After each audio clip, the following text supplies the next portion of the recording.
Sentence turasuhuje kandi twongeye kubaha ikaze mu kiganiro cy'uyu munsi, aho uri kurikiranira hose. Niba aribwo bwa mbere ugeze kuri Sentence channel, wakanda subscribe kugira ngo dukomeze twibanire, kandi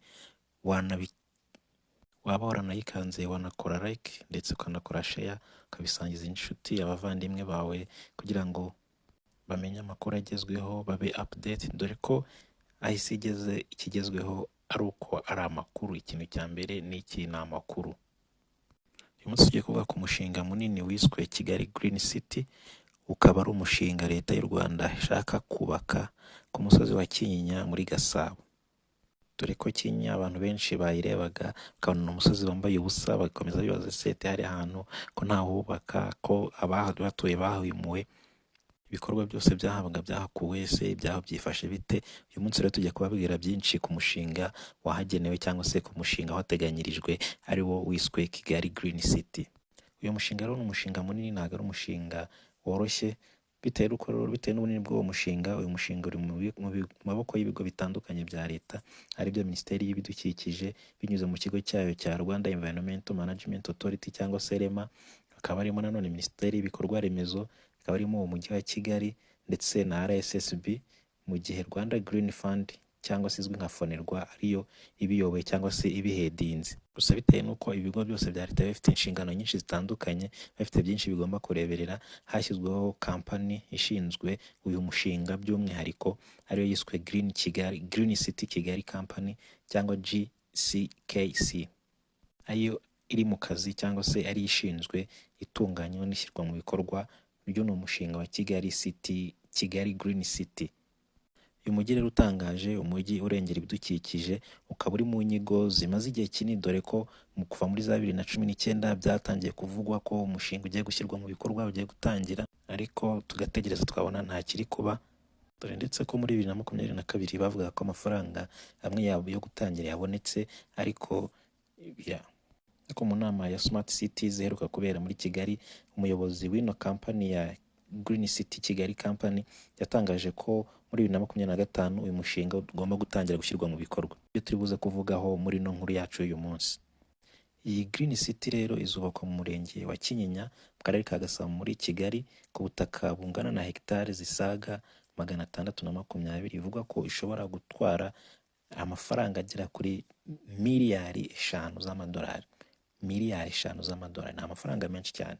Hakazubakwaho inzu zitandukanye zo guturamo zisaga 30,000, harimo igice cyo kwigiramo, amashuri atandukanye, ndetse harimo na TVET. Hakaba harimo imihanda ko mazaba ari community nini, kumva inzu zo guturamo zigera ku 30,000. Hazaba hakenemo imihanda yo kunyuramo, hakazaba harimo Eco Park ubwo ni za parike zirengera ibidukikije tubona nk'iriya Nyandungu. Ubona ko ari ahantu ho kugarura urusobe rw'ibinyabuzima, kugira ngo kandi nanone hakaba harimo igice cy'abantu baza bakaruhukiramo. Hariya rero noho muri no Green City hazaba harimo igice kigera kuri hegitari 70, kizaba kirimo ibiti, aha abantu baza bakaruhukira, kugira ngo abantu bazaba bahari bazajye babona amahumbezi aturutse mw'ibyo biti cyangwa se mw'ibyo bimera bizaba bihabungabungiwe. Dore ko hariya harimo n'ishyamba rimaze hafi imyaka isaga 100, muzi aho ino radio y'Abadage yakoreraga Deutsche Welle. Aho ngaho rero bya biti byari bihari bizabungabungwa ku buryo haberamo Eco Park izajya ifasha abantu batuye muri ino Green City kuba baruhukira bakabona amahumbezi aturutse mw'ibyo bimera, ndetse no mw'ibyo bidukikije, bikabafasha guhumeka neza, bikabafasha kubona akayaga kabafasha gususuruka ndetse no guhumeka neza. Bazatura kandi bazaba bafite aho kwidagadurira hatandukanye mu buryo butandukanye, kandi bazaba bafite amavuriro bazashyirirwamo amavuriro atandukanye, ndetse kandi bazaba bafite n'igice cy'ubuhinzi gutangiza ibidukikije, kuko amazi mabi ay'imvura yose azajya atunganywa yoherezwe muri ya mirima abantu babashe guhingamo imboga cyangwa se amajeride atandukanye bezamo ibyo kurya bibafasha muri uno mudugudu, cyangwa se niba twakwita umudugudu cyangwa se niba twahita umujyi wihariye, umujyi urengera ibidukikije. No mu buryo bwo kurengera ibidukikije, ubuhinzi bwaho buzajya bukorwa mu buryo burengera ibidukikije, bufata neza amazi, ku buryo amazi yaturuka muri no city cyangwa se muri no mujyi azaba akoreshwa imirimo itandukanye, kugira ngo ubuzima bwaho bugende neza kandi nta na kimwe cyangirije ibidukikije. biteganyijwe rero ko uno mudugudu cyangwa se ino green city, reka nayo kwita umudugudu, mwite umujyi urengera ibidukikije, mu gihe cy'ishyirwa mu bikorwa cyawo biteganyijwe ko ushobora kuzakoresha abakozi barenga 16,000.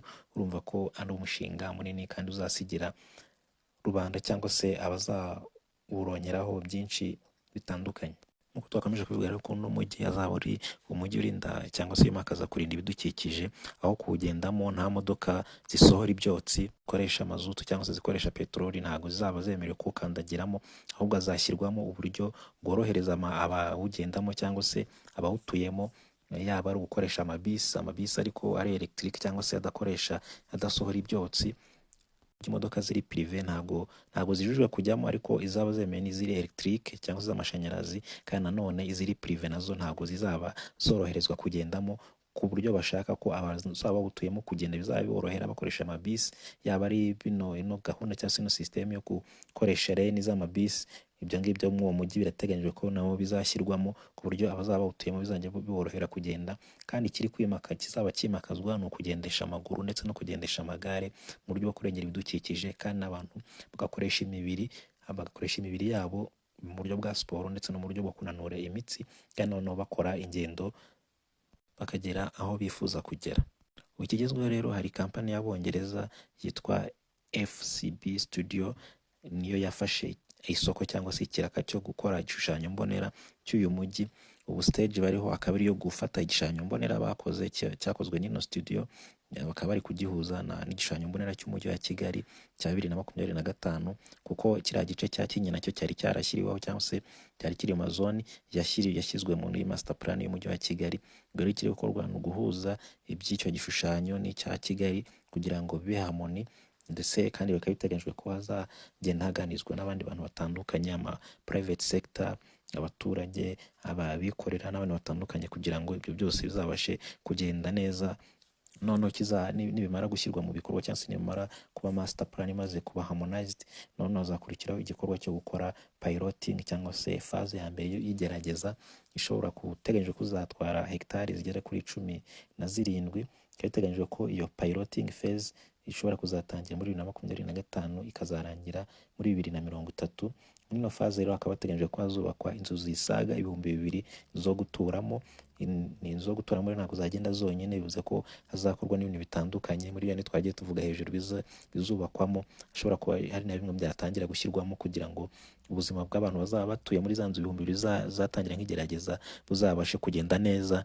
Noneho ibindi bikazagenda bikorwa nyuma gake gake, cyangwa se nk'uko funds zigenda ziboneka, amafaranga uko agenda aboneka, bikazagenda bishyirwa mu bikorwa paka umushinga ubashe kugera ku musozo.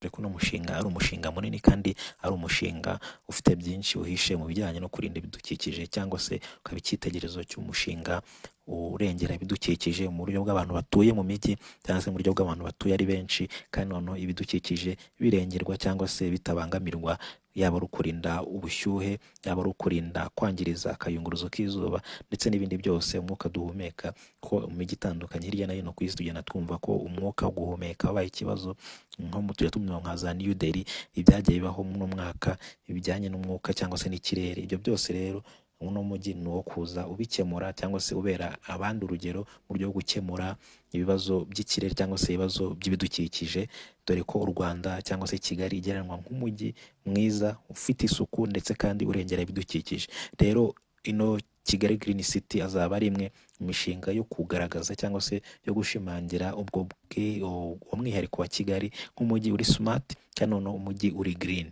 Nshuti rero bakunze ba Decent, turabashimiye by'umwihariko wowe warebye iki kiganiro ukakisoza. Niba utarakanda subscribe, twagusaba kuyikanda kugira ngo twemeze twibanire, dukomeze dusangire byinshi bica kuri uno murongo wacu, kugira ngo twemeze tuguhe amakuru agezweho cyane kandi tukupdatinga muri byose. Turabashimira ko mukomeza kubana natwe. Murakoze, bye bye, ciao ciao.